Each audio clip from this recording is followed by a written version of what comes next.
estamos acá hoy presentes, los que organizamos. Quiero contarles que esto es un grupo, un equipo. Si bien Sajid el año pasado se quedó con el puesto de IFA Coordinator, acá hay todo un equipo, la doctora Bonsanger, la doctora Gaby Cosoy, la doctora María Orti, que trabajamos arduamente para que esto se pueda realizar, pensándonos como fellows, tener un espacio, un privilegio, el esfuerzo que todos hemos hecho para tener ese título, porque no es fácil, son muchas horas de silla y de trayectoria y de experiencia, así que la verdad es una emoción. Todas las personas y los colegas que se suman, que son IFEPAC, de alguna parte, por favor escriba a Sajid dónde lo rindieron, en qué año, déjenos sus datos, porque nosotros este año queremos terminar con todo el Excel lleno de los que realmente rendimos. Tenemos un lugar importante, nuestro presidente de la FIGI, el doctor Paul Wood, nos dio un lugar importante, muy agradecidos, así que tenemos que aprovecharlo.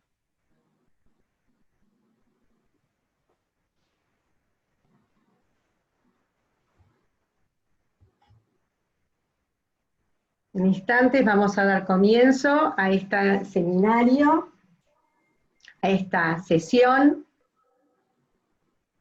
Hoy nos toca en español, calculo que en un par de meses nos va a tocar allá cruzando el charco en inglés, en honor a nuestros colegas de otros países, de otro lenguaje, de otra lengua. Bienvenido San Juan, bienvenido Rosario, bienvenida Santa Cruz. Tenemos también a nuestros amigos de Perú, bienvenidos. Y vamos a empezar, también no puedo dejar de decir, pues se van a poner celosos, bienvenidos La Pampa, Jujuy, Chaco. Así que vamos a empezar nuestra sesión. A ver si Matías nos da la primera diapo.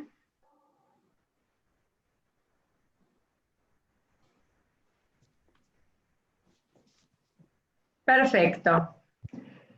Bueno, bienvenidos a nuestra primera sesión internacional de Fellows en Ginecología Infanto-Juvenil. Yo quiero contarles que Sajid, el 1 de diciembre de 1972, se fundó, ya próximos a cumplir 50 años, bodas de oro, y quiero contar un pequeño detalle, que no es menor, que en 1996, en un café de La Habana, no sé si habrá estado el espíritu de Hemingway o no, tenemos que uno de los fundadores y pioneros en ginecología infanto-juvenil, como en Chile Ramiro Molina, en Argentina nuestro maestro también José María Méndez Rivas, y el doctor Kreatsas de Grecia, se reunieron y consideraron muy importante que hubiera como un testeo nivelador y homogenizador que certifique en todas partes del mundo la gente que hacemos y nos dedicamos a lo que es la ginecología infanto-juvenil y a la salud de las niñas y adolescentes. Entonces, a partir de ahí se crea lo que se llama el IFEPAC. El IFEPAC es el examen que damos a aquellas personas que tenemos cierto puntaje de trayectoria en asistencia en ginecología infanto-juvenil, que tuvimos que realmente sentarnos a estudiar muchas horas, y se da ese examen, que es un examen internacional, tomado, cuando yo lo di, era solo en inglés, ahora por suerte ya desde hace muchos años, es también en castellano, y que nos acredita como especialistas internacional en la materia. Un poco quería contar que los que estamos hoy presentes, ustedes pueden ver las fechas, somos IFEPAC y en qué año lo hemos hecho. Quiero también contar que nosotros tenemos la misión, la visión, los valores que están posteadas en las distintas páginas de las distintas sociedades que nos convocan, y que para nosotros es muy importante sumar gente que se sume a este juego, porque tiene que ver con la excelencia académica, tiene que ver con homogeneización de criterios, con intercambio. Entonces, es una cosa que nos suma y nos da un upgrade a todos. Tiene que ver con la vocación y que realmente ser formadores de opinión en cada región que estemos trabajando, que seamos referentes. Y esto es un lugar que nos tenemos que hacer y que realmente nos lo ganamos. Quiero contar, aparte, en esta organización, el Comité de IFEPAC Argentina, la doctora Gabriela Corsol, la doctora Silvia Bonsanger y la doctora María Ortiz, las 4 hemos hecho esto posible gracias al aporte y el sostén, no solo económico, sino realmente de estar de Martín Di Marco, que es mi APM de RAFO y el laboratorio RAFO, y desde ya el sostén cibernético de Matías Pedro. Bueno, ahora me gustaría presentar a quien nos apadrina hoy, que es el doctor Paul Wood. Para mí, es un amigo cibernético, ya hace muchos meses y diría años que estamos yendo y viniendo con mailings, es realmente un apoyo incondicional para el desarrollo en esta región y en esta área, y por lo menos en lo nuestro, nos dio un lugar muy importante. Me pareció importante, le digo, mándame cómo querés que te presente. Y la verdad me mandó una cosa que digo, no me va a alcanzar la diapo, pero me parecieron tomar algunos puntos importantes. Primero, Paul, me encantó que te graduaste en la Universidad de Liverpool, porque es importante, porque es la tierra de los Beatles. Digo, qué fantástico estudiar en la tierra de los Beatles y cruzar las líneas blancas. Es profesor titular de Educación Médica en la Universidad de Leicester, Fellow del Royal College of Obstetricians and Gynecologists. Actualmente es el consultor honorario de lo que es pediatría, adolescencia y ginecología, o sea, la ginecología infanto-juvenil en Cambridge University Hospital. Creó el servicio de ginecología pediátrica y adolescente en East Midlands. Es miembro fundador de la Sociedad Británica de Ginecología Pediátrica y Adolescente y presidente de la British Society. Fue en un periodo de 5 años hasta el 2015.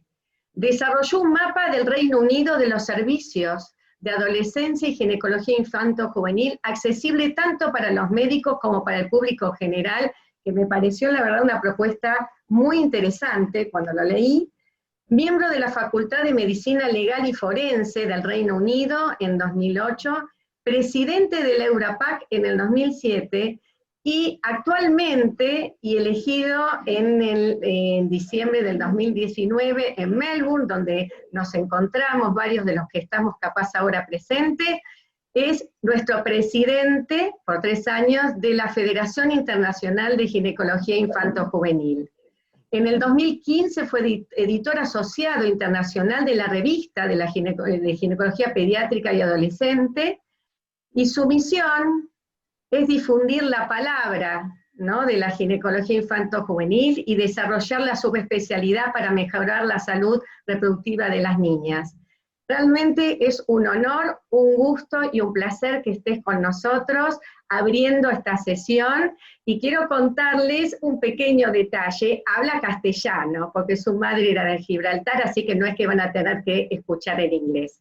Muchísimas gracias, te doy tu palabra.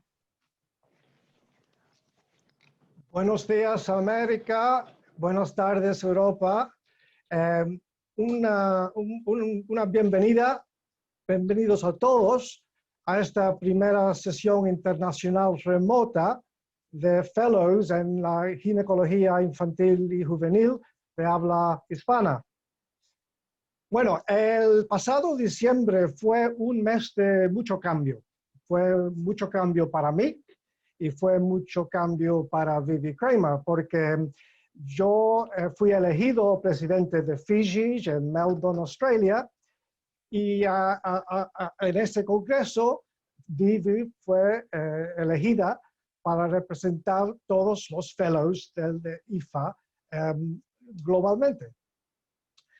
Y claro, desde diciembre nos hemos encontrado con esta crisis de pandemia y hemos tenido que adaptar. Bueno, adaptar resulta que tenemos oportunidades. Y una oportunidad es este seminario, esta sesión web. Es una oportunidad para que los fellows de IFA se reúnan, pueden reunirse y mantener contacto. Y espero que podremos introducir nuevos aficionados al mundo de la ginecología infantil y juvenil. Fiji aprecia muchísimo la contribución de Alogia, que viene ya por muchos años. Y una de las cosas que he hecho, he cambiado la bandera de Fiji, porque tradicionalmente estaba en inglés y francés, y ahora está incluido también en español. Entonces, todo lo que queda para mí de decir es que espero que disfruten mucho de las charlas y que esta sesión sea la primera de muchos más. Muchas gracias, Vivi, y vamos a empezar. Bueno, buenos días a todos. Para continuar entonces con el encuentro de hoy, voy a presentar a nuestra coordinadora general de todo y la que dio toda la iniciativa a este evento, que es la doctora Viviana Kramer. La doctora Vivi, para todos, es tocoginecóloga, es médica recertificada en ginecología infanto-juvenil. Ella es IFEPAC desde el año 1998, que rindió en inglés en Helsinki. Actualmente es vicepresidenta de SAGIG, es IFA Coordinator, y es médica de planta del Servicio de Adolescencia del Hospital Dr. Cosme Argerich. Es docente adscripta de la UBA y especialista en endocrinología ginecológica con orientación en diabetes y general. Luego, las coordinadoras de este evento son la doctora Gabriela Cosoy y la doctora Débora Lofer. La doctora Gabriela Cosoy de Argentina es médica ginecóloga de la sección de adolescencia del Hospital Rivadavia, es fellow IFEPAC del año 2001 en Buenos Aires, es expresidenta de la Sociedad Argentina de Ginecología Infanto-Juvenil y expresidenta de la Asociación Médica Argentina de Anticoncepción. La doctora Débora Lofer, de Uruguay, es médica ginecóloga, especialista en ginecología de niñas y adolescentes, especialista en endocrinología ginecológica, fellow IFEPAC del año 2012 de Montevideo, expresidente de SUGIA y actualmente integrante del Comité Científico de SUGIA e integrante del Board de Fiji. Bueno, y le doy entonces la palabra a las coordinadoras para que continuemos con el evento y las presentaciones. Gracias. Muchas gracias, Marie, por la presentación. Aprovecho para presentarte a vos, la doctora Mariela Orti, es médica de planta de la sección Infanto-Juvenil y Planificación Familiar del Hospital Italiano de Buenos Aires, certificada también en ginecología infanto-juvenil por SAGIG, fellow IFEPAC 2015, especialista en endocrinología ginecológica, miembro de la comisión directiva de SAGIG y de AMADA, y docente adjunta del Instituto Universitario del Hospital Italiano. Bueno, muy buenos días para todos y buenas tardes para los que estén en Europa. Es un gran honor para mí coordinar hoy esta actividad, mucha emoción. En primer término, bueno, agradecer a Fiji por permitirnos realizar esta actividad a través de su presidente, el Dr. Wood, y también a SAGIG, a través de su presidenta, la doctora Elizabeth Domínguez, por también poder estar hoy aquí, y sobre todo porque SAGIG tiene una parte muy importante en todo esto. Muchos de los fellows aquí presentes y que ya estuve viendo que nos están escuchando, sobre todo de Latinoamérica, se han formado y se han capacitado a través de nuestro programa de formación en ginecología infanto-juvenil, nuestro programa anual, que ininterrumpidamente lo tuvimos durante 15 años, hasta este año esperemos poder volver el año próximo, así que es un gran honor para nosotros que muchos de los fellows de Latinoamérica y argentinos se hayan formado en SAGIG. Así que bueno, muy emocionados y orgullosos por esto. Por otro lado, bueno, agradecer al Laboratorio RAFO por su apoyo técnico y también, bueno, un saludo ya que a Nati, mi APM, muy presente en estas épocas de pandemia. Agradecerles a todos los que están aquí presentes, que en época de pandemia tienen ganas y ponen garra, ¿no?, para seguir capacitándonos y compartiendo. Así que, bueno, muchísimas gracias. Les quiero aclarar que hay un chat donde ustedes pueden ir escribiendo las preguntas para que posteriormente podamos, al final de las presentaciones, las disertantes van a poder contestarlas.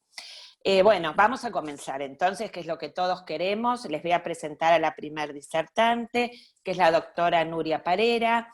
Nuria es la jefa de área de ginecología de la infancia y la adolescencia del Departamento de Obstetricia, Ginecología y Reproducción del gran y famoso Hospital Universitario d'Exeus de Barcelona y Fellow IFEPAC 2001. Compartimos el IFEPAC aquel año aquí en el Mundial en la Argentina, que fue ese maravilloso congreso que ya van a ser 20 años, impresionante. Bueno, Nuria, feliz que nos acompañes hoy, y bueno, empezamos entonces con tu presentación, que va a ser sobre el sangrado abundante excesivo en la adolescencia.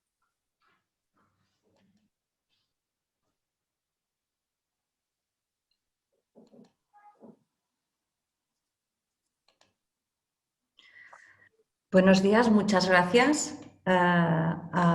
Muchos saludos desde Cataluña.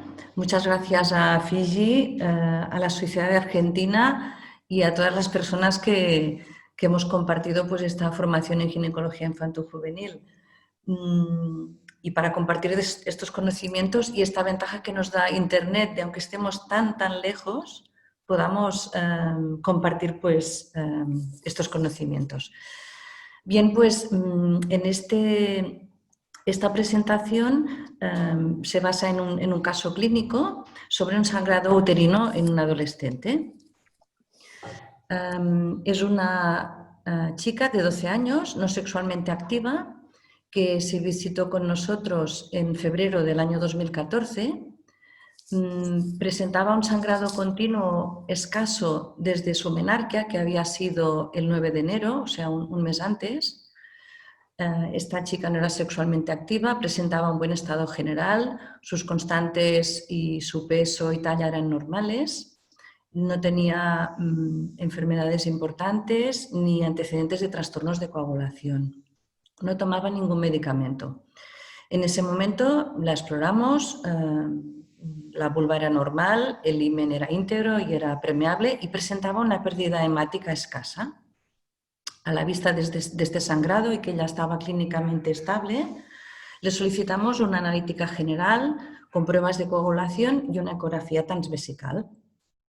Bien, estábamos a la espera de que volviera a venir a la consulta externa con los resultados y en esta espera acudió a urgencias de pediatría de nuestro hospital el día 11 de marzo.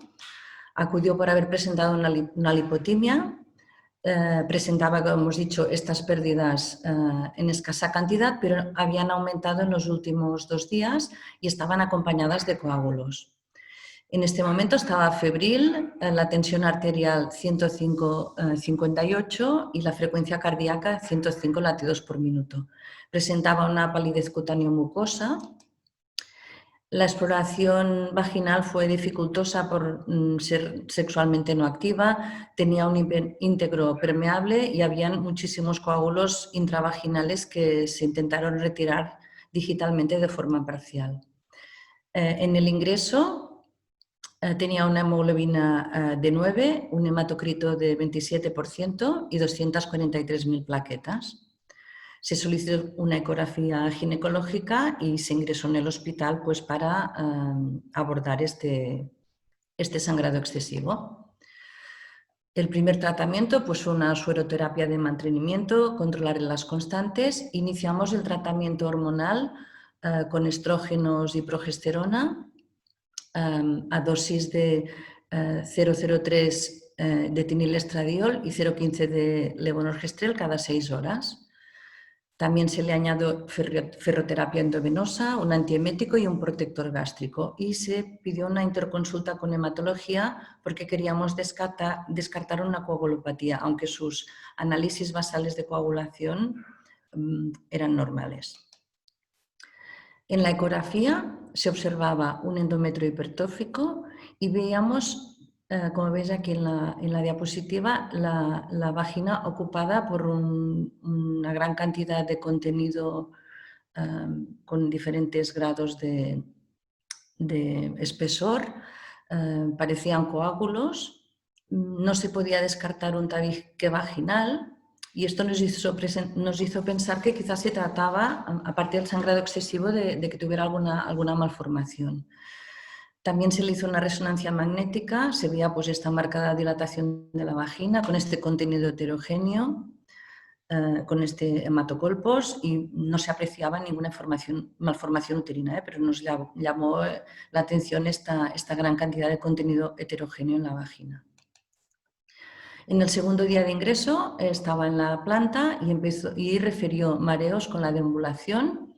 En las constantes se vio una hipotensión, una taquicardia, seguía presentando pérdidas continuas, aunque eran escasas, expulsando algún coágulo. Y en ese momento, en la analítica, la hemoglobina había descendido a 5 y el hematocrito a 16%. Con lo cual se decidió ingresarla en la unidad de cuidados intensivos por el shock hipovolémico y para estabilizarla hemodinámicamente. Se solicitaron pruebas cruzadas, reserva de sangre. Cuando ingresó en la unidad de cuidados intensivos, estaba hemodinámicamente estable tras una primera transfusión de 2 concentrados de Matíes. La taquicardia era de 125 latidos por minuto y palidez cutáneo-mucosa. Se le administró también vitamina B12, ácido fólico, vitamina K. Se añadió también ácido tranexámico endovenoso y continuó con la terapia de estrógenos y progesterona que se había iniciado. Aquí pues ya teníamos un diagnóstico de una anemia aguda, coagulopatía de consumo, entonces en UCI se le administró también desmopresina y en total recibió 4 concentrados de Matíes y 2 concentrados de plasma. Este es el resumen de la analítica que se le realizó mientras estaba en cuidados intensivos. Aquí vemos las 2 transfusiones de sangre. La hemoglobina al ingreso de 9, descendió a 5. Aquí se fue recuperando. Las plaquetas aquí en este momento bajaron por debajo del normal, 161.000. Y el tiempo de protrombina, quick, aquí pues también bajó a un 59%, 58%, 66%, 63% y con el paso de los días se fue restableciendo.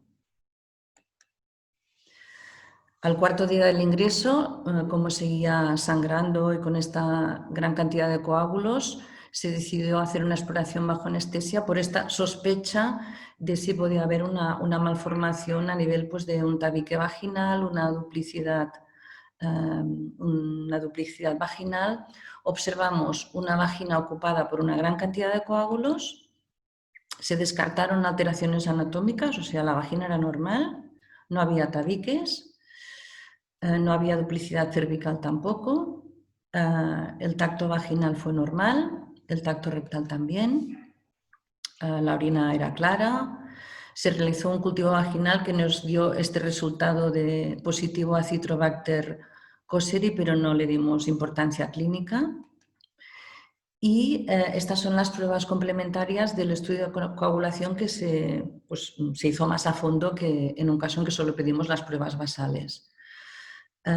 Fueron todas normales, factor 8, factor von Willebrand, la función plaquetar también salió normal. Nosotros realmente pensamos que este caso sí que tendría un trastorno de coagulación, pero en ningún momento se confirmó y los hematólogos tampoco lo confirmaron. con lo cual pues descartamos disfunción plaquetaria y enfermedad de von Willebrand. A los 7 días del ingreso se le pudo dar el alta, ya estaba con un buen estado general, normotensa, había mejorado su palidez y en estos momentos la hemoglobina era de 11 y el hematocrito y las plaquetas se normalizaron. En este momento pasamos a etinilestradiol y levonorgestrel, una dosis diaria de manera continuada y tratamiento con ferroterapia oral. También le dimos vitamina B12, ácido fólico y le recomendamos reposo relativo. En los controles y visitas que se realizaron posteriormente tuvo una buena evolución, la hemoglobina se restableció, en la ecografía se observó una hipertrofia endometrial, que ya comentamos que se había visto en la primera ecografía. Siguió con el tratamiento de estoprogestágenos un comprimido al día y nuestro plan era que lo siguiera de manera continuada durante 2 meses y después ya pasábamos a tratamiento cíclico de 21 días y 7 sin tratamiento. En la ecografía se normalizó la hipertrofia endometrial. Al cabo de 6 meses de este tratamiento disminuimos la dosis de anticoncepción hormonal combinada, pasamos a etinilestradiol 0,02 y levonorgestrel 0,1 y un año después del sangrado agudo, cuando ya tenía 14 años, pues presentó una disminución de peso. Los ciclos estaban controlados con la anticoncepción hormonal combinada oral y planteamos seguir disminuyendo la dosis hormonal. A los 3 meses la familia, por su parte, decidió parar el tratamiento y después de parar el tratamiento presentó una menorrea. La ecografía era normal. En ese momento presentaba una analítica hormonal con una LH baja. Recordemos que había disminuido de peso bastante y presentaba un factor 7 de la coagulación un poco bajo. A los 15 años, 6 meses después de esta baja de peso, recuperó el peso y las reglas se regularizaron. Durante un tiempo estuvo sin venir a la consulta y a los 17 años volvió a venir por presentar un sangrado escaso prolongado. No mantenía relaciones sexuales. Indicamos que volviera a iniciar tratamiento con estroprogestágenos, pero la familia no quiso. Tenía una ecografía normal, le solicitamos una analítica y a las 3 semanas acudió de nuevo porque persistía el sangrado y aumentaba su intensidad. Aquí la hemoglobina ya había bajado a 10. Volvimos a indicar el tratamiento con anticonceptivos hormonales combinados, que en ese momento pues ya sí que la familia lo aceptó. Tratamiento con ferroterapia, volvimos a hacer una consulta con hematología que volvió a descartar el trastorno de coagulación, le añadieron ácido tranexámico y en febrero del 2019 se había controlado. En ese momento le solicitamos una nueva analítica y después ya no ha vuelto a la consulta. Bien, este es el caso clínico. Y aquí tenemos el diagnóstico diferencial del sangrado anormal en las adolescentes. Tenemos que descartar el embarazo y sus complicaciones, los trastornos hematológicos, tal como hemos dicho. También algunos trastornos endocrinológicos pueden dar un sangrado anormal. Las infecciones, cervicitis, enfermedad inflamatoria pélvica.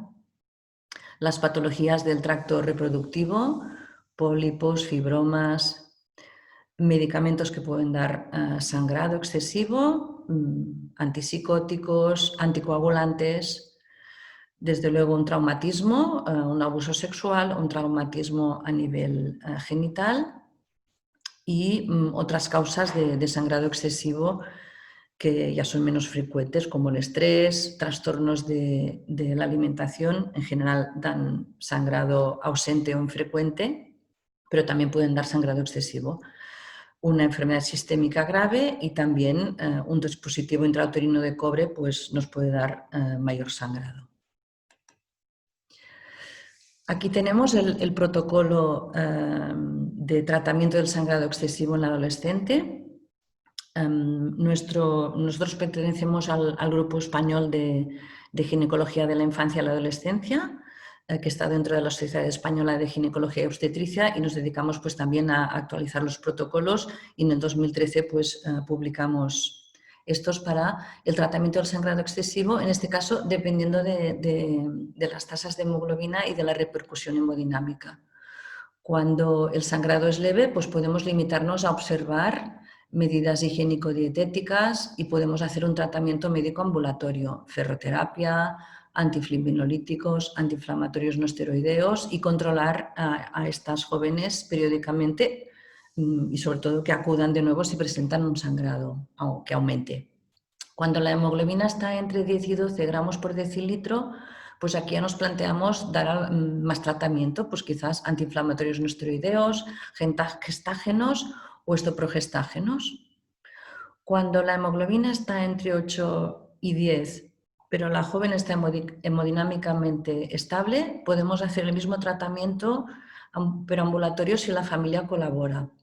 Y en caso de que aumente el sangrado, vamos aumentando la dosis diaria de anticonceptivo combinado hasta que finalice el sangrado.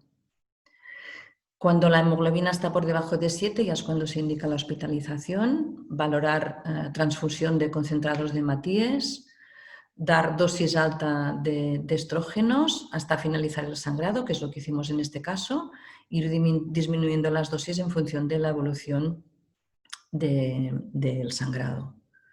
Debemos dar antieméticos cuando damos estas dosis altas, y también si persiste el sangrado, pues se puede proceder a una dilatación y a un legrado o una histeroscopia. En este caso no realizamos un legrado, que quizás esto lo podemos plantear en la discusión si hubiera sido preciso realizarlo, pero siempre intentamos un tratamiento lo más conservador posible.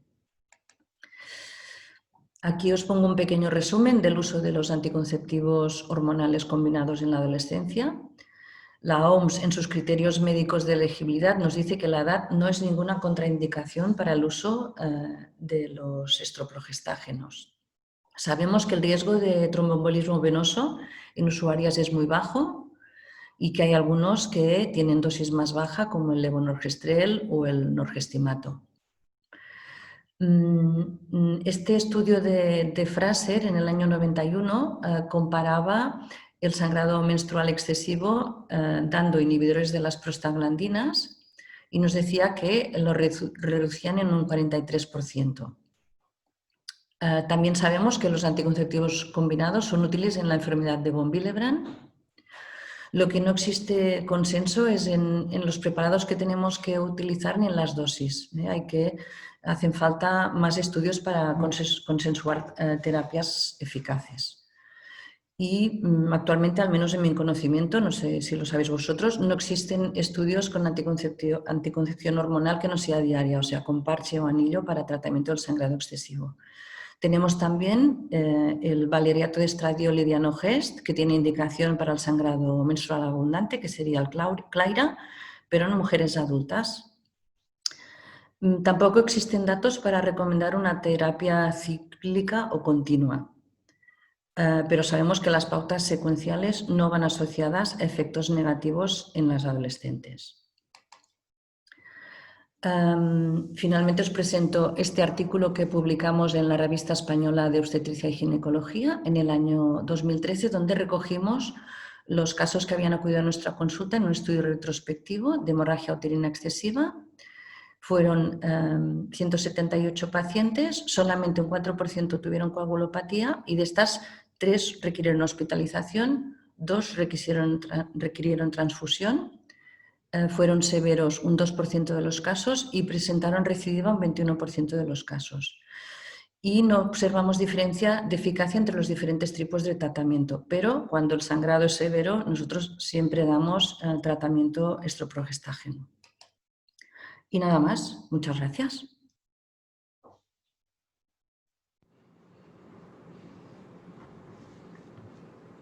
Bien, muchas gracias. Excelente la exposición del caso clínico de la doctora Nuria Parera. Y bueno, ahora vamos a continuar. Solo un minuto tomarme para agradecerles a mis amigas argentinas, en especial a la doctora Viviana Kramer, la invitación que me ha hecho para participar como coordinadora de esta actividad. Y en realidad, como integrante del board de FIGIC en el segundo periodo que estoy en esto, estoy muy contenta porque siempre fue uno de mis objetivos intentar llegar a nuestra región, a Latinoamérica, y en especial y a los hispanoparlantes, y esta actividad en español creo que es un hito importante en este proceso de integrarnos en esta Federación Internacional en nuestro propio idioma. Y bueno, y por supuesto lo último que quiero decirles en nombre de SUGIA también, que estoy aquí, de quien formo parte, que bueno, que como sabe Viviana Kramer y que ella participó en parte el Cómo lo hago, es un invento de SUGIA de Uruguay y en especial de la doctora Estela Concelo, a quien tanto aprecio, creo que muchos de ustedes la conocen. Fue presidenta de SUGIA y es integrante del comité científico, presidente de Alogia, y ella en parte es quien patentó esta actividad, el Cómo lo hago, que tan interesante nos ha resultado en Uruguay y que me alegra mucho de que ahora se esté haciendo también en los fellows este tipo de actividad. Bueno, para no perder más tiempo, que estamos un poco atrasados, voy a presentar a nuestra próxima expositora, la doctora Yulisa Garisto, que es de Panamá. Ella es ginecóloga obstetra, ginecóloga infanto-juvenil, egresada del programa de formación de SAGIG en el año 2013, forma parte del staff del Servicio de Ginecología Infanto-Juvenil del Hospital del Niño en la ciudad de Panamá, también forma parte del staff de Panamá Clinic, fue IFEPAG en el año 2015, es Fellow de American College of Surgeons, y es miembro activo y coordinadora de la sección de Ginecología Infanto-Juvenil de la Sociedad Panameña de Obstetricia y Ginecología. Adelante, Yulisa.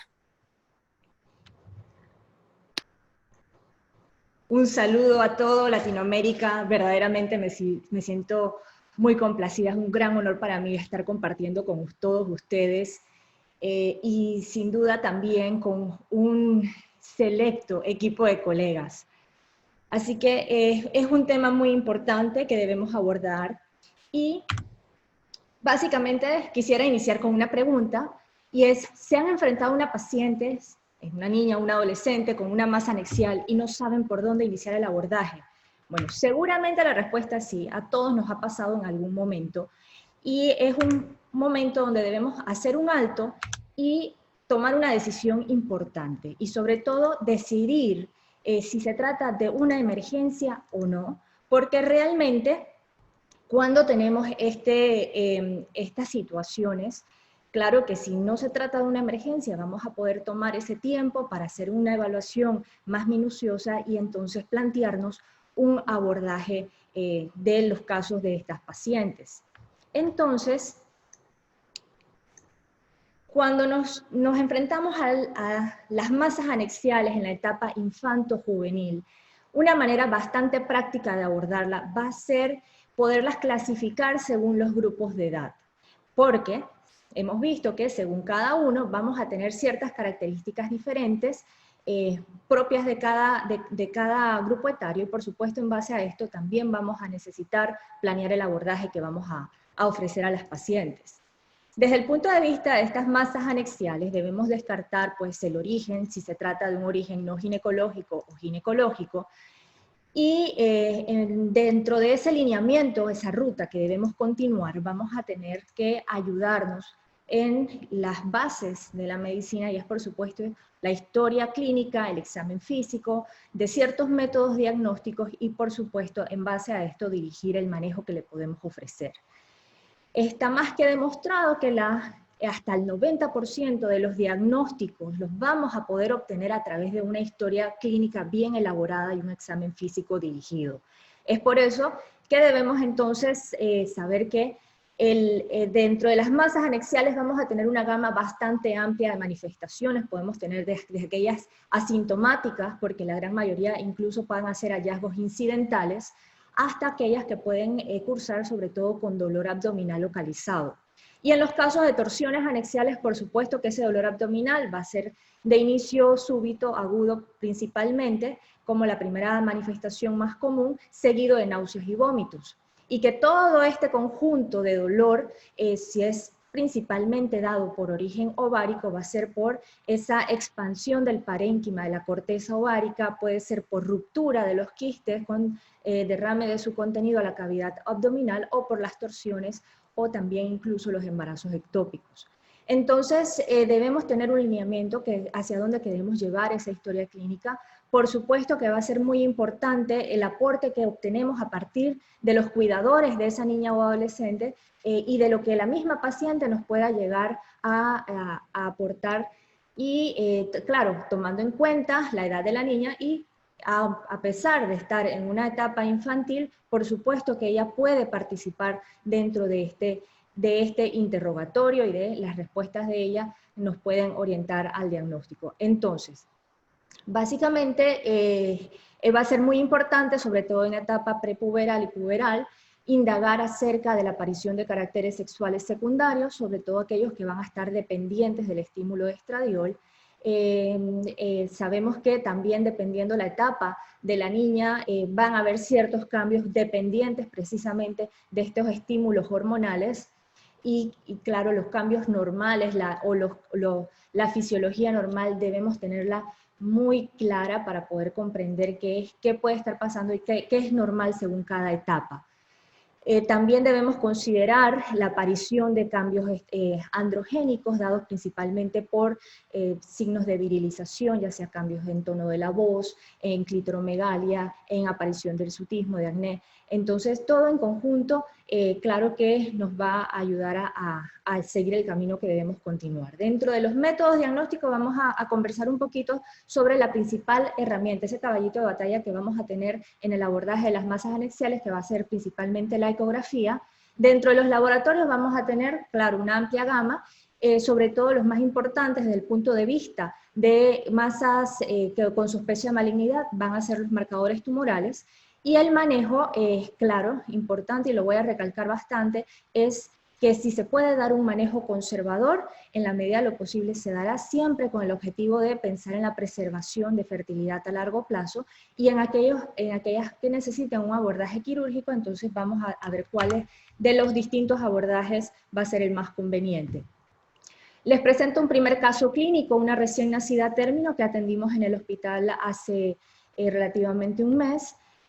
Cuando ella ingresó a la unidad de neonatología, tenía 2 días de vida, venía referida de otro hospital, nace por parto vaginal eutóxico, un peso adecuado para la edad gestacional, Apgar 9.9, de una madre primigesta, con antecedente de preeclampsia leve en el 3er trimestre de embarazo, un ultrasonido durante el control prenatal a las 34 semanas, con un hallazgo de una lesión quística intraabdominal de 3.5 centímetros, al nacer sin ninguna manifestación, sin disnea, constipación ni retención urinaria, tolerando bien la vía oral, y una masa palpable en hipogastrio y fosa ilíaca izquierda.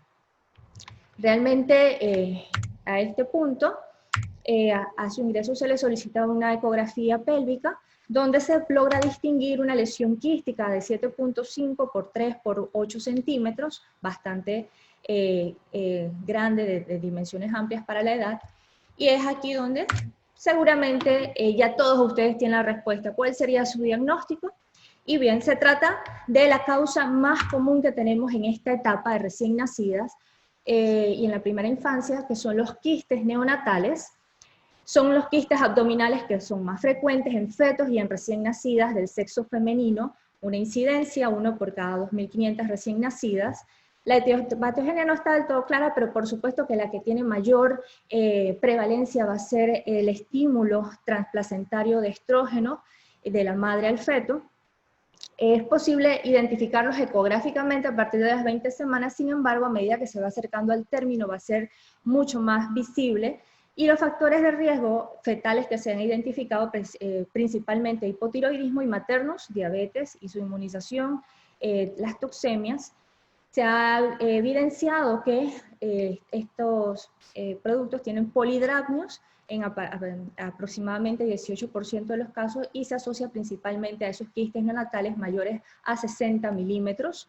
Y dentro de los diagnósticos diferenciales que debemos contemplar, tenemos mucocolpos principalmente asociados a himen imperforado, quistes de mesenterio, de colédoco, uracomesonéfricos y la duplicación intestinal. Les mencionaba que la ecografía es la técnica de imagen de elección para el diagnóstico y seguimiento de este tipo de quistes. Vamos a tener el signo de quiste hijo, que prácticamente se considera patognomónico. De los quistes de ovario no complicados van a tener el ultrasonido una especificidad del 100%, sensibilidad del 82%. Se visualizan imágenes anecoicas, homogéneas, paredes finas. Los quistes foliculares se consideran prácticamente fisiológicos, pueden estar presentes hasta en el 80% de las recién nacidas, son aquellos menores de 20 milímetros y no va a requerir ningún tipo de intervención. En aquellos quistes ováricos mayores de 20 milímetros, se ha demostrado que la gran mayoría son unilaterales, de predominio izquierdo hasta un 45%, un 25% de bilateralidad, y claro, los quistes pueden ser clasificados en simples o complejos según sus características. Aquellos quistes complejos, la gran mayoría de las veces se puede dar incluso desde la etapa intrauterina, van a estar asociados principalmente a complicaciones, la más común la torsión, otras pueden ser la hemorragia, la autoamputación, efecto de masa dependiendo del tamaño, la rotura, la perforación intestinal. El abordaje de estos quistes neonatales, bueno, dependiendo si son simples o complejos, usualmente si son simples, menores de 4 centímetros, en este punto ha habido mucha revisión de literatura para considerar cuál es el límite, cuál es el diámetro corte que se debe tomar. La gran mayoría de los consensos ya han llegado a los 4 centímetros, otros hablan de 5 centímetros. Si es menor de los 4, se debe ofrecer un manejo conservador, con seguimiento ecográfico cada 4 a 6 semanas, por hasta espacio de 1 año, porque la tendencia es que este tipo de quistes vayan desapareciendo con el paso de los meses o disminuyendo simplemente de tamaño. En el momento que un quiste simple cambie de características a complejas, hay un aumento de tamaño o aparición de síntomas, entonces vamos a dirigirnos hacia el manejo quirúrgico. Si tenemos un quiste simple, a pesar de ser menor de 4 centímetros, que sea sintomático, también va a requerir manejo quirúrgico. Y si es mayor de 4 centímetros, realmente la aspiración también ha sido bastante revisada. Hay unos que están a favor, otros en contra. Se ha visto que la aspiración, incluso intrauterina, a veces intrauterina o después del nacimiento, se asocia a complicaciones como sangrado de la pared, del mismo quiste, lesión intestinal, y tiene una alta tasa de recurrencia de hasta un 50-60%.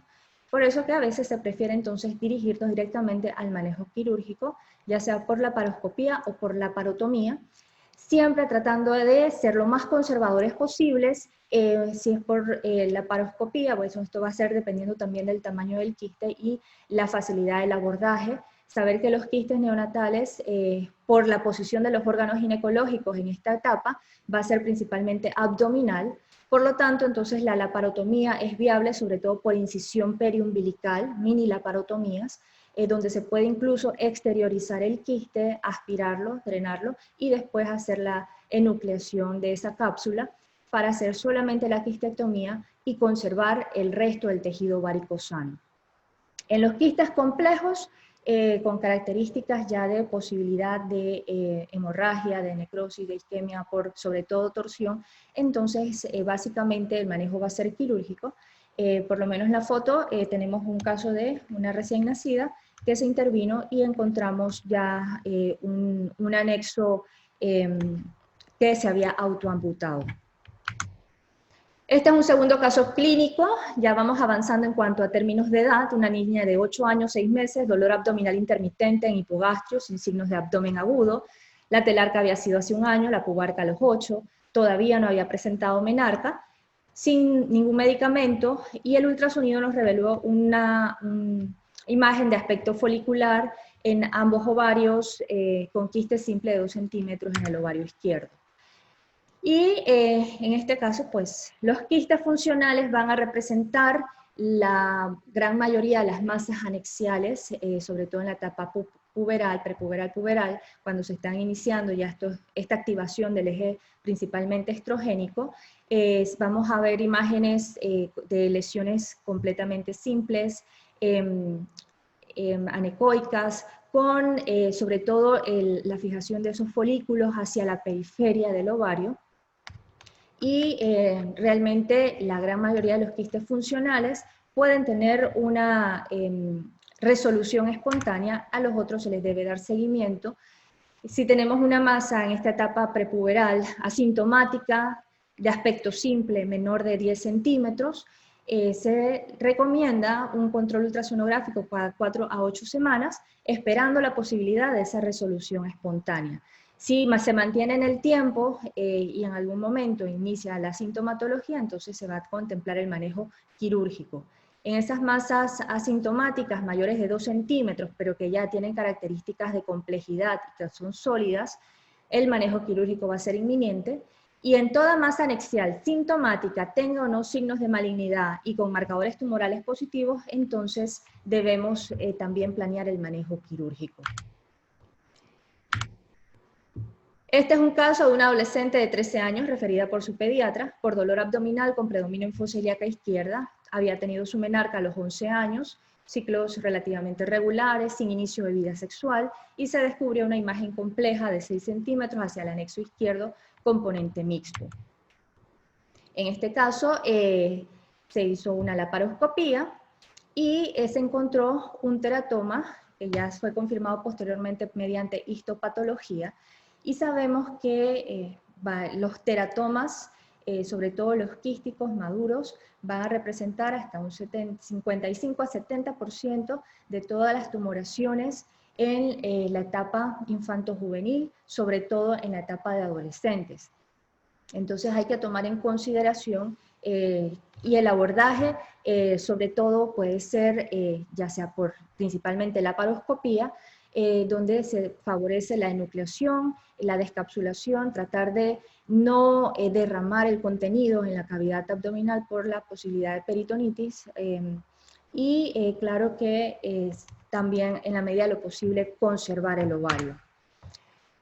Y es dirigido sobre todo a estas masas anexiales en adolescentes. Vamos a tener el síntoma principal, es el dolor abdominal. Hasta un 25% también pueden cursar con irregularidades menstruales.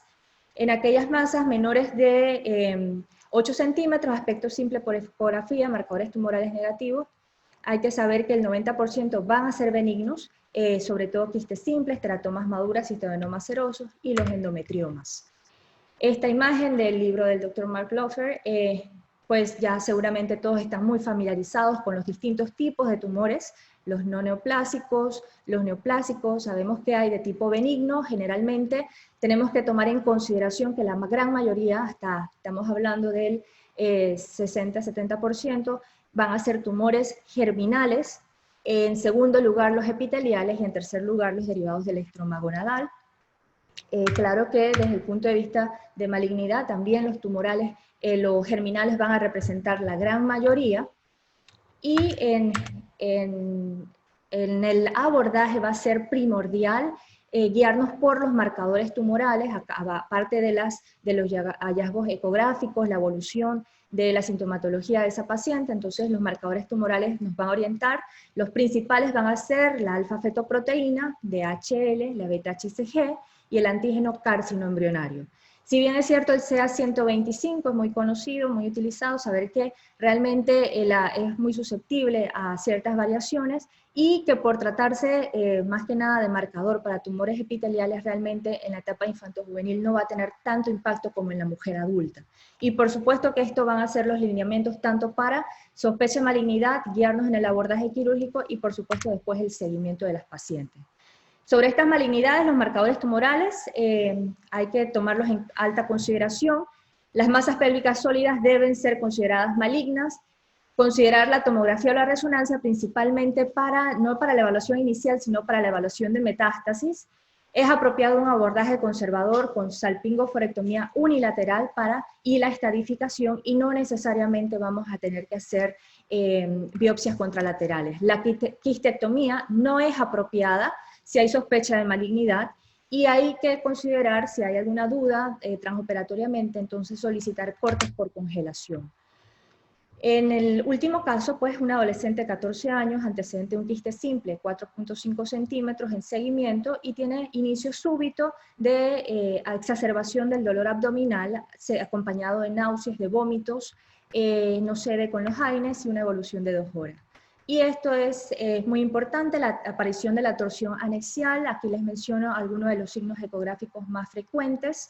El Doppler, más que nada, no nos va a hacer el diagnóstico, simplemente nos va a ayudar a poder esclarecer, sobre todo el tiempo que tenemos para poder abordar quirúrgicamente a estas pacientes. La distorsión es completamente viable, así como es en la adulta, en la medida, se ha visto que en el seguimiento de estas pacientes, hasta el 90% de la actividad folicular se mantiene en el tiempo si logramos una revascularización. Lo que no se debe hacer es ser agresivos en el manejo quirúrgico, no hacer inmediatamente salpingoforectomía o oforectomía, al menos que estemos ya una evidencia muy clara de necrosis o de isquemia.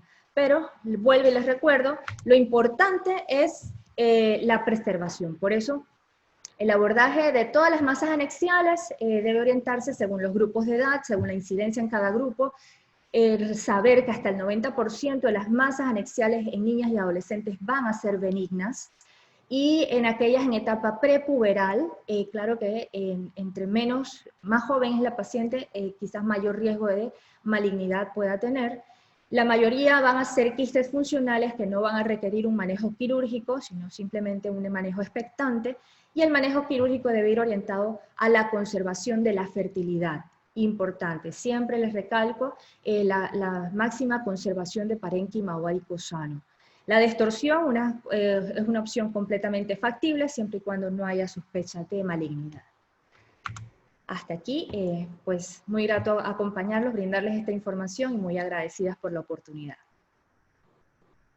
Muchas gracias.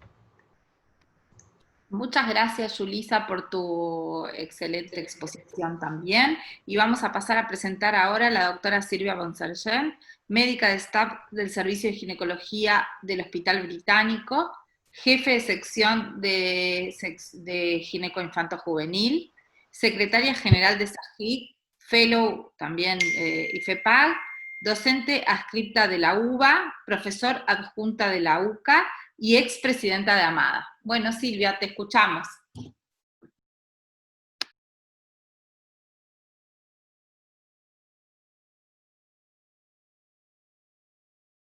Ahora sí, ya voy con ustedes. Ahora sí, bueno, en honor al tiempo, gracias por la presentación, Débora, gracias por un honor participar. Vamos a lecciones aprendidas en adolescentes en pandemia. Bien, a ver por qué no pasa. Vamos a ver por qué no, vamos a compartir de nuevo.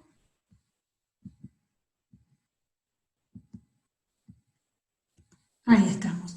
Bueno, nos enfrentamos entonces a partir del 11 de marzo, que la Organización Mundial de la Salud declara la pandemia por COVID-19, a un nuevo desafío en todo el mundo, y desde entonces rápidamente esta pandemia se expandió por todo el mundo y más de 20 millones de afectados existen, con más de 700.000 muertes. El Ministerio de Salud de la Nación en Argentina declara el aislamiento social preventivo y obligatorio desde el 15 de marzo, y esto ha traído un impacto tremendo a nivel personal, familiar, económico, de manera que vamos a analizar el impacto en la salud física, en la salud sexual y en la salud mental de nuestros niños, niñas y adolescentes.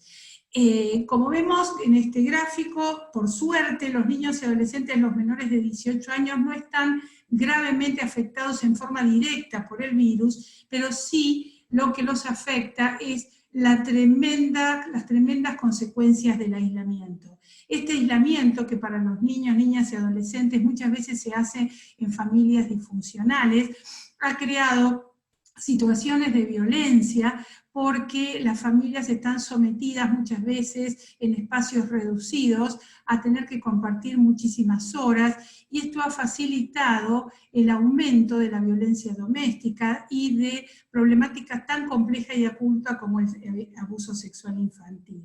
Asimismo, el temor al contagio ha dificultado la llegada a los sistemas de salud, ha habido cierres de instituciones, porque por reasignación de recursos para la pandemia, las redes de contención han disminuido notoriamente, y este menor acceso al sistema de salud ha creado consecuencias como el embarazo no planificado, las infecciones de transmisión sexual y, como vamos a ver en el caso que vamos a presentar, cirugías de urgencias. Pero la Argentina es un país muy disímil. Traigo esta imagen que me pareció muy aplicable del ministro de Desarrollo Social de Argentina, que habla de que en Argentina en realidad hay tres Argentinas: la Argentina del siglo XXI con acceso a la tecnología, la Argentina del siglo XX del trabajo informal, del changarín que no puede llevar el sustento a su casa a diario por el aislamiento, y la Argentina del siglo XIX por falta de servicios esenciales. Claramente los adolescentes y los niños han sufrido en las tres Argentinas el aislamiento, pero las estrategias y las formas de sufrimientos obviamente son diferentes. Vamos a analizar primero el primer impacto, que es el impacto en la salud pública, y lo que surge de todas las publicaciones es el impacto de la segunda pandemia, de la pandemia oculta, que es la violencia de género, la violencia contra las niñas y adolescentes.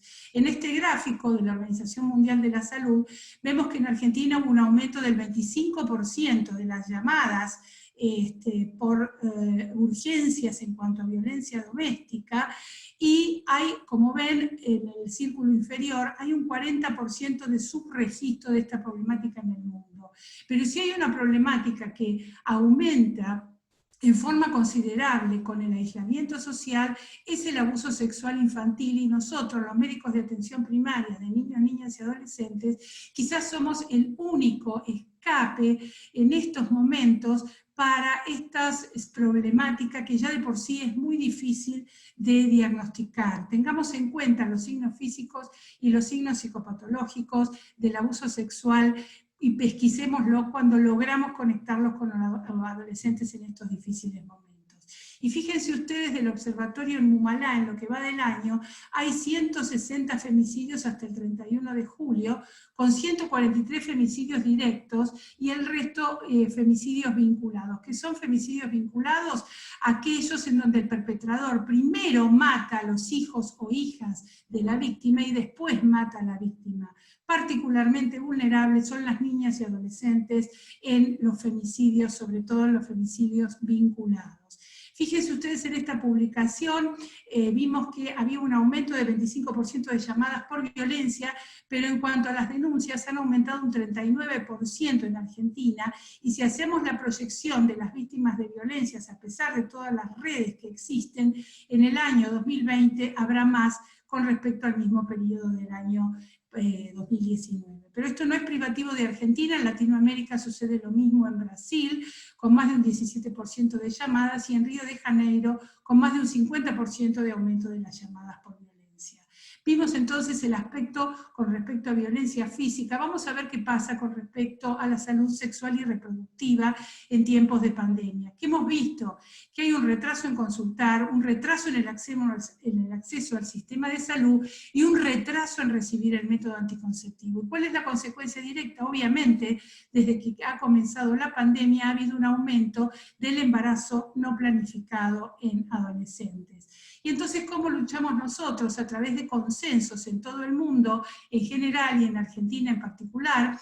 Hemos desarrollado a través de la Sociedad Argentina de Anticoncepción el consenso sobre salud sexual y salud reproductiva en tiempos de pandemia. Se ha declarado en todo el mundo y también en Argentina como un servicio esencial, con la estrategia de acercamiento sin contacto con la telemedicina, instruyendo a nuestros adolescentes de no cancelar los métodos anticonceptivos.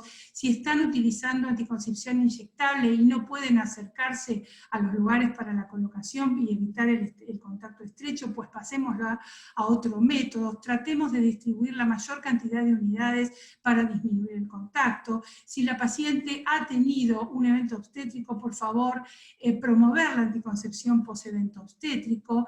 Una de las estrategias que se han desarrollado es el hecho de que los dispositivos intrauterinos, como el DIU de levonorgestrel de 52 milímetros, el implante y el DIU de cobre, pueden estar colocados un año más sin perder su eficacia. El DIU de 13,5 necesitamos explicar a nuestras adolescentes que deben utilizar un método de backup, y si tuviéramos que sí o sí intercambiarlo, tratar de minimizar el tiempo de contacto. Por ejemplo, si tenemos que recambiar sí o sí el implante subdérmico, colocar un segundo implante en el otro brazo y postergar la extracción para disminuir el tiempo de contacto. ¿Y qué situaciones no son diferibles en salud sexual y reproductiva nunca, pero específicamente en tiempos de pandemia? Pues la interrupción del embarazo. En Argentina, la interrupción legal del embarazo aplica para los casos de violencia, de violación y de compromiso de la salud de la paciente. Por favor, acompañemos en este proceso dentro de lo que podamos, favorezcamos el acceso a la medicación, promovamos las prácticas ambulatorias y no olvidemos el principio hipocrático de no dañar y siempre acompañar, brindando espacios de acompañamientos en este proceso, aunque sea por WhatsApp o por teléfonos o a través de los medios online. Por supuesto que las infecciones de transmisión sexual deben pesquisarse, y si las pesquisamos necesitaremos una consulta presencial.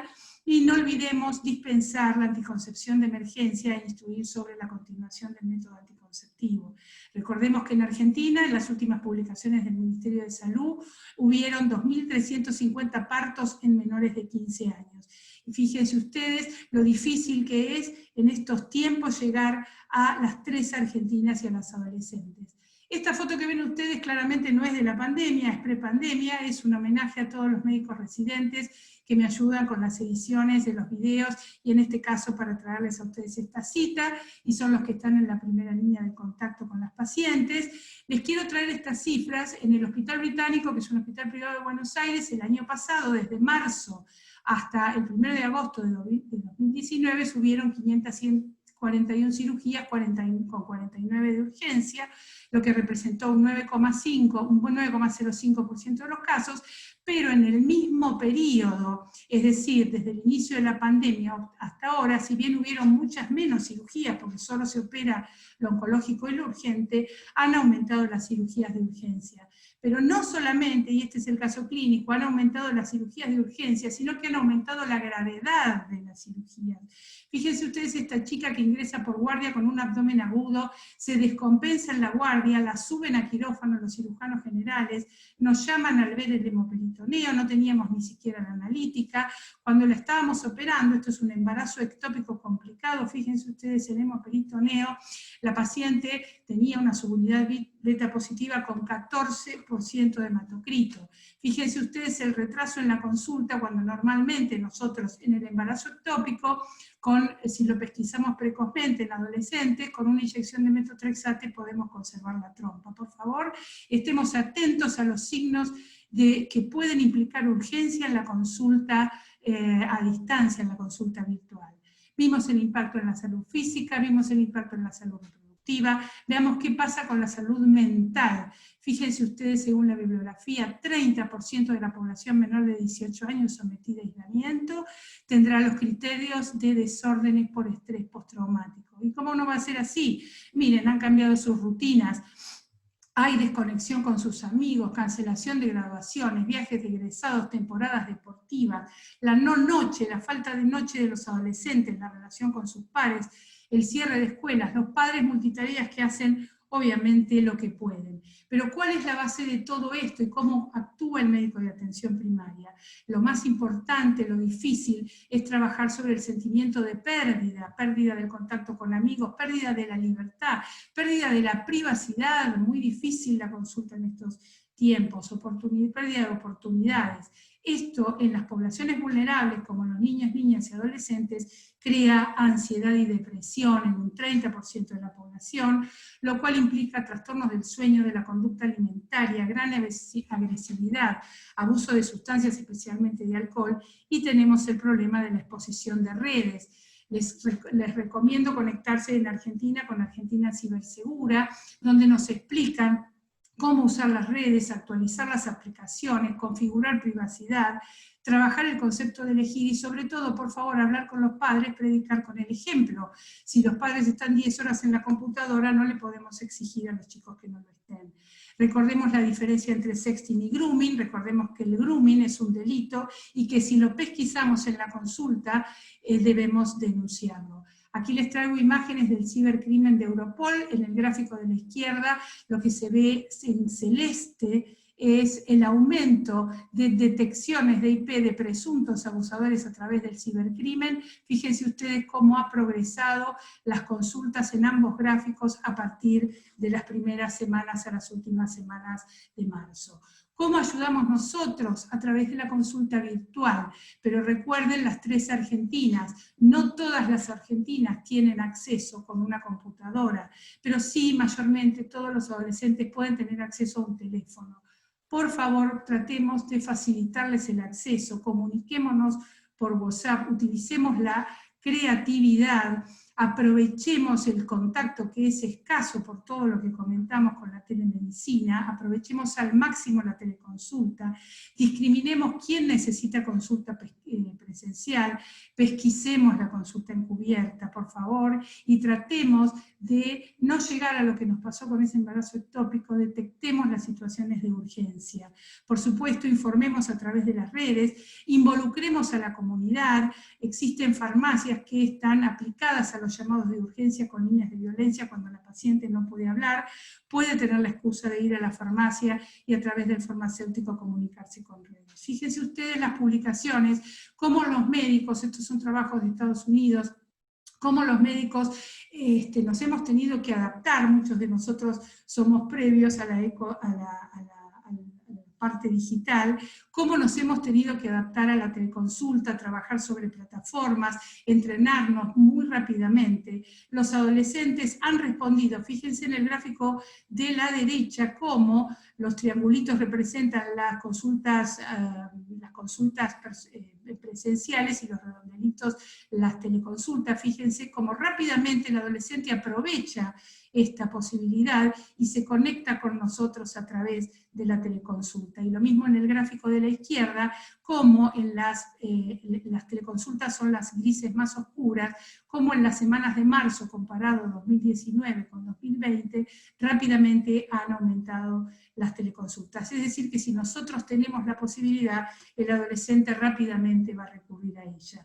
Entrenémoslos, démosles líneas de acceso fáciles de comunicación. En Argentina tenemos muchas, como ven acá tenemos el número de Argentina Cibersegura, que se los recomiendo cuando tienen alguna duda sobre grooming.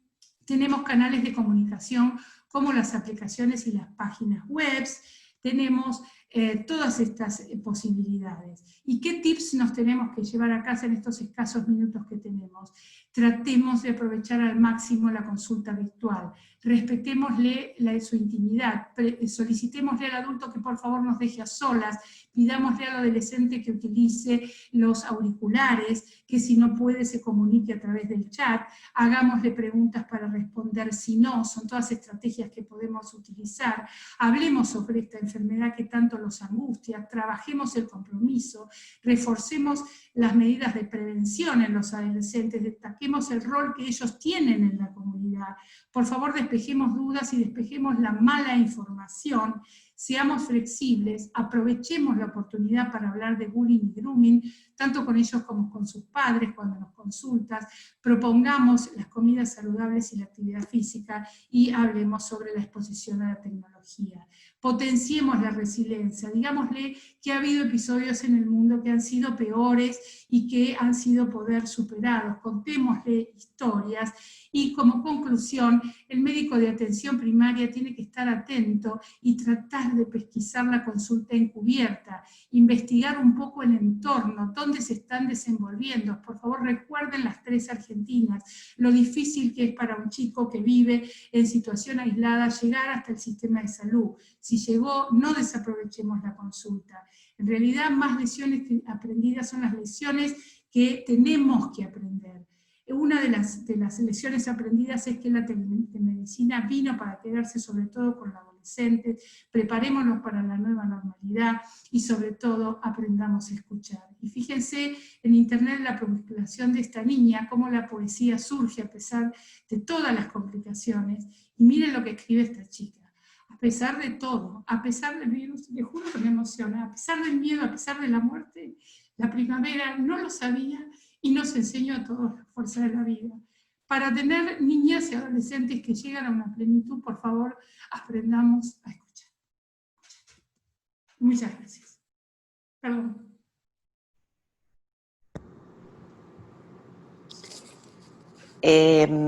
Bueno, excelentes las tres presentaciones, la verdad que muy, muy interesantes, muy completas.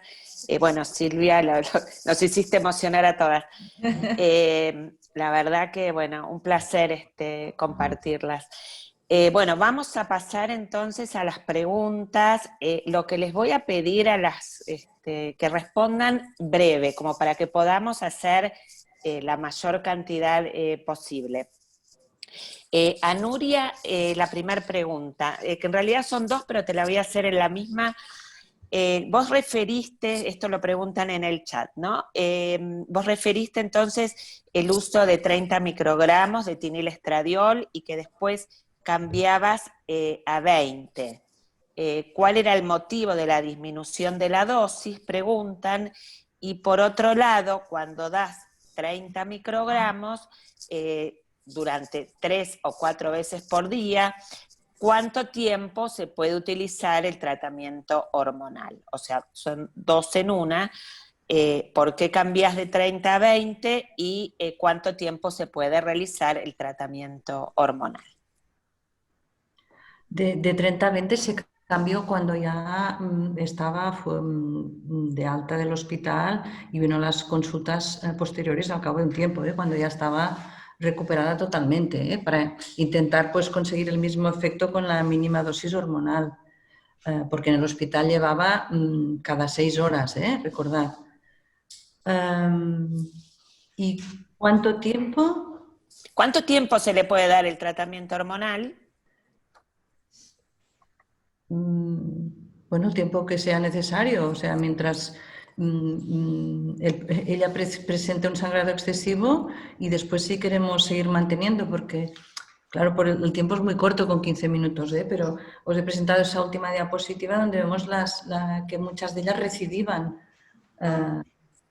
se cronifica, entonces una opción es dejarlas siempre bajo tratamiento hormonal y la otra es hacer ventanas sin tratamiento para ver si se soluciona. Yo voy haciendo según cada caso de cómo me lo encuentro, ¿no? Perfecto, perfecto. Graves porque, como veis, fue un caso gravísimo, o sea, esta chica estuvo gravísima. Yo, en todos estos años, siempre tenemos pues cada año 1 o 2 que requieren ingreso, transfusión y tal, pero un caso tan grave, gravísimo fue, lo pasamos muy mal. No sabemos si estaríamos muchísimo más tiempo en las que supiéramos que van a recidivar, pero algunas de ellas, como sabéis, no recidivan. Perfecto. Yo creo que lo que preguntaron de 30, ¿por qué cambiaste a 20? Es porque en realidad en las adolescentes siempre se tiende a utilizar 30 por el tema de la masa ósea, pero está comprobado los últimos trabajos de que no hay mayor variación en... que no usamos son 15, eso sí que lo abandonamos hace años, pero 30 a 20... Perfecto, gracias Nuria. Bien. Sigo entonces con otra pregunta que nos han hecho. Antes felicitar a Silvia porque ya lo hice a Nuria y a Yulisa, que me encantó escucharte, y justamente la pregunta es para ti, Silvia. Preguntan, ¿qué hacemos si un adolescente quiere suspender su método anticonceptivo en la pandemia, pero especialmente dirigido a si tiene un implante y quiere sacárselo por un sangrado no programado? Y voy a asociar a esta pregunta porque apareció varias veces en el chat otra que le llama mucho la atención a varias personas, porque la propuesta es colocar el implante en el otro brazo y no quitar el implante y volver a insertar el mismo en el mismo brazo.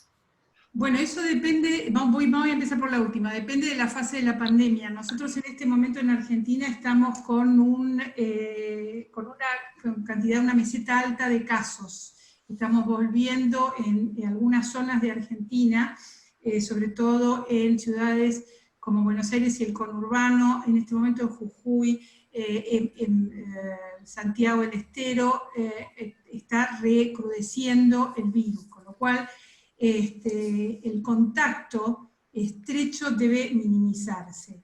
Si nosotros estamos en una fase 1 de aislamiento total y la adolescente ya cumplió ese año de más que le estamos dando y hay que sí o sí protegerla y tiene que ir a la consulta presencial, tratemos de evitar el contacto estrecho.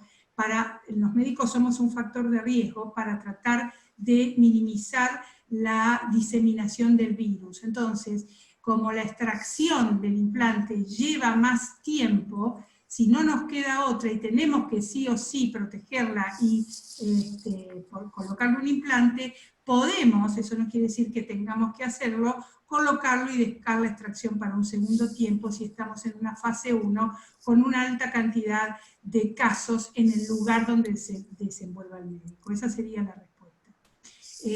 La otra respuesta, yo te voy a hablar de mi experiencia personal. Yo intento, a como dé lugar, que las adolescentes no dejen el método anticonceptivo. Tengo varias que se me han escapado del aislamiento obligatorio, así que intento convencerlas y sobre todo convencer a las mamás, que son muchas veces las que me llaman, pero mi hija tiene que seguir. Lo primero que yo les digo, por favor, decirle a tu hija que se comunique ella conmigo y no con vos. ¿Pero por qué si yo le compro las pastillas? Porque yo necesito hablar con la adolescente. Entonces intento, dentro de lo posible, que no interrumpa el método. Esa sería la segunda, dentro de lo posible, porque algunas se me han escapado.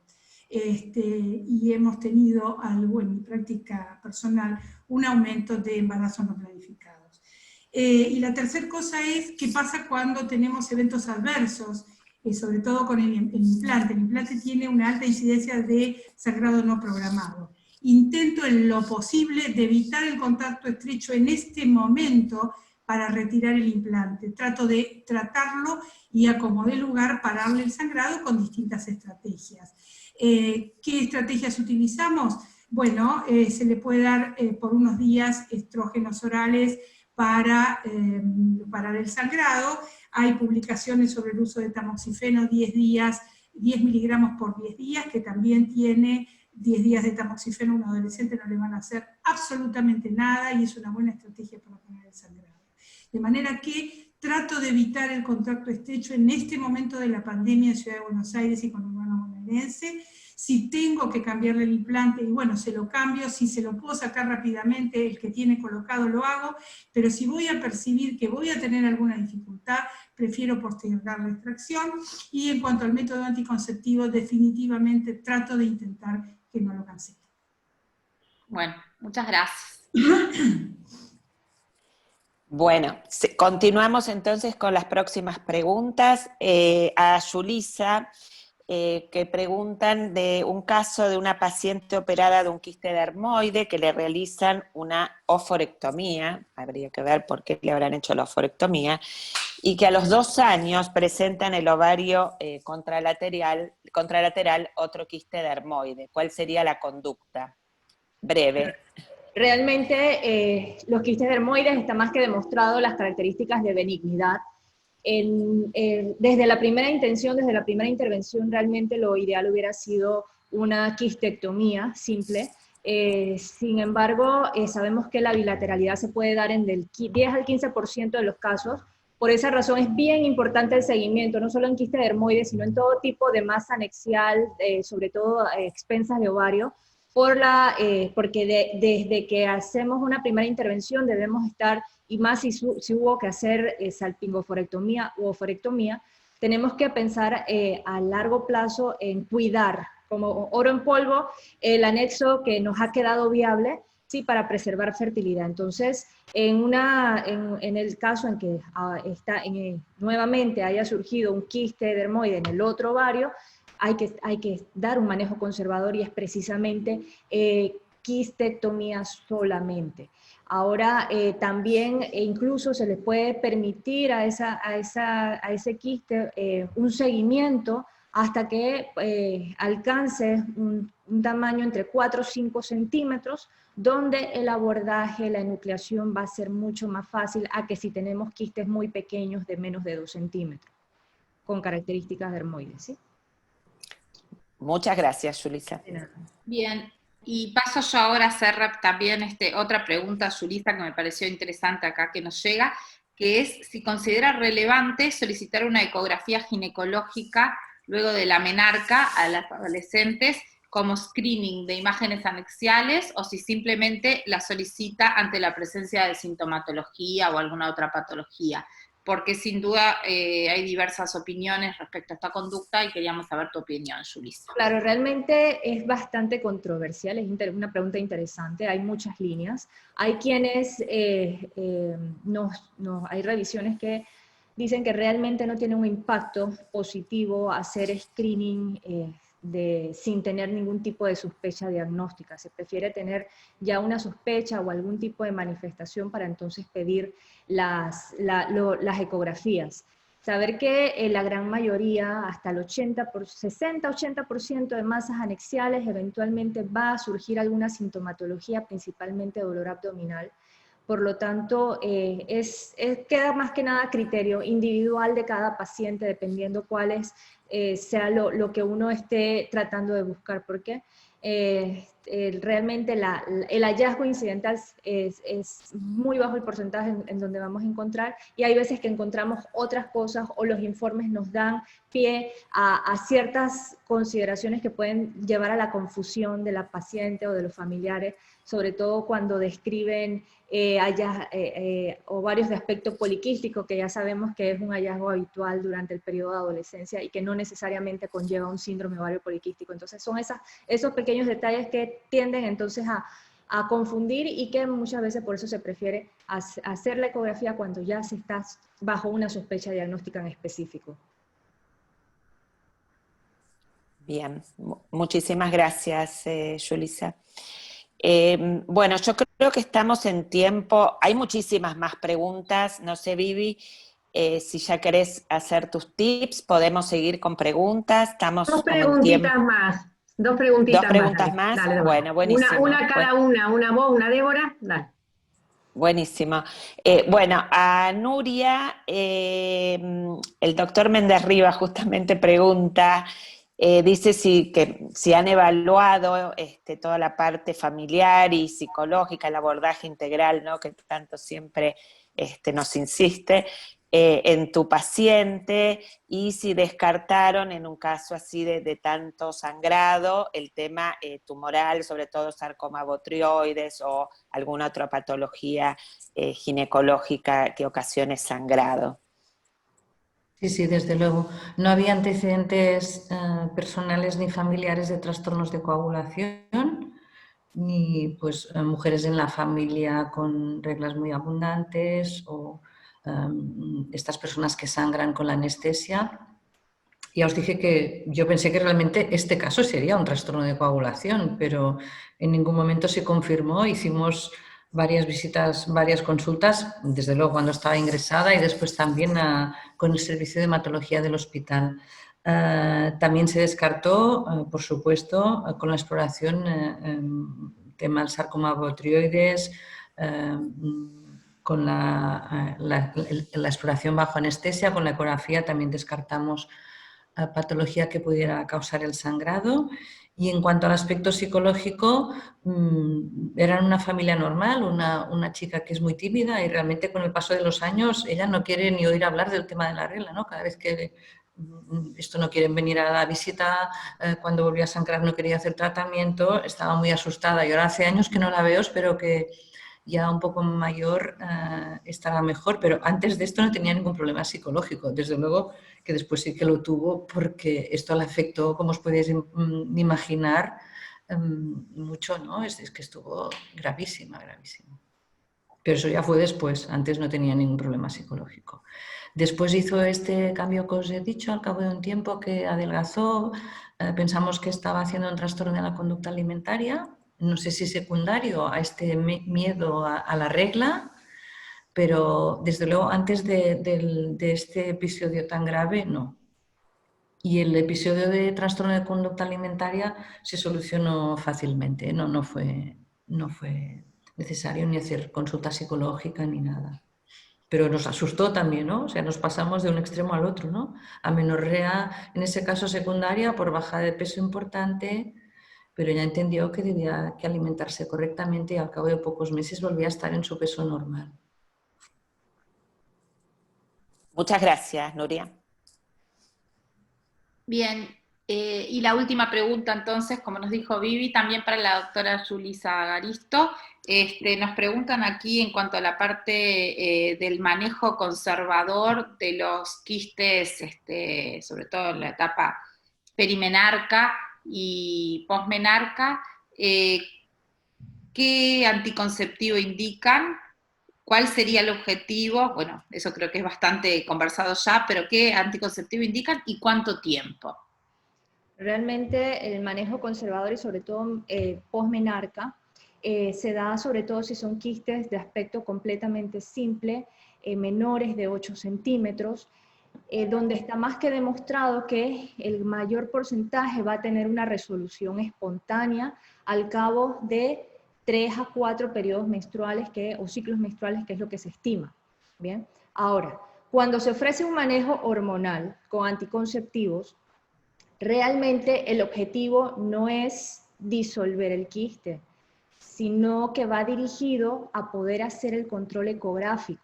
Si ya sabemos que en términos de 3 a 4 meses ese quiste probablemente va a tener resolución o disminución de tamaño, entonces debemos asegurarnos un proceso de anovulación durante ese tiempo para que no surjan nuevas imágenes que a la hora de hacer el control ecográfico nos puedan confundir. Si hemos puesto a esa paciente en anovulación, al hacer la ecografía de control, si persiste la imagen, sabemos que es exactamente el mismo quiste y no fue que desapareció uno y se formó uno nuevo. Básicamente ese es el objetivo de dar tratamiento con anticonceptivos a estas pacientes. Y eso también hay que dejarlo muy claro a las madres, a los familiares y a la misma paciente, porque no es con el objetivo de eliminar el quiste en sí, sino para el control ecográfico. Y es más o menos ese término, 3 a 4 meses. Bueno, la verdad es una emoción, estoy muy emocionada. Quiero, antes que compartamos un poco algunos tips, agradecer, continuar para que ninguno se ponga celoso, que México, Nicaragua, Formosa, Santa Fe, Misiones, Venezuela, Resistencia, Corrientes, Paraguay, Avellaneda, localidad acá de provincia de Buenos Aires, Ramos Mejía, también la localidad de Merlo, Catamarca, están subidas a esta actividad. Un poco comentarles que, bueno, ahora voy a daros unos tips, le voy a dar después la palabra a Paul para que también, si quiere agregar algo, a Paul Wood, y a Martín de Raffo, que también se va a despedir de la actividad. Contar un poquito, para que no se pongan mal mis amigas y hermanas uruguayas, que uno no es dueño de las ideas, pero está muy bueno tomar ideas de gente inteligente, y la verdad el cómo lo hago es realmente una idea uruguaya, y todavía estamos discutiendo de quién es dueño del dulce de leche, pero y el mate, pero el cómo lo hago es realmente 100% uruguayo, y la verdad nosotros tenemos y compartimos muchas cosas en común, aparte de paseos en congresos, o sea, formaciones mutuas, así que realmente la felicito, y este es un evento internacional en todo lo que es habla hispana y en las Américas, y ustedes son parte del evento, así que está muy bueno que estén presentes a través de esta gran idea.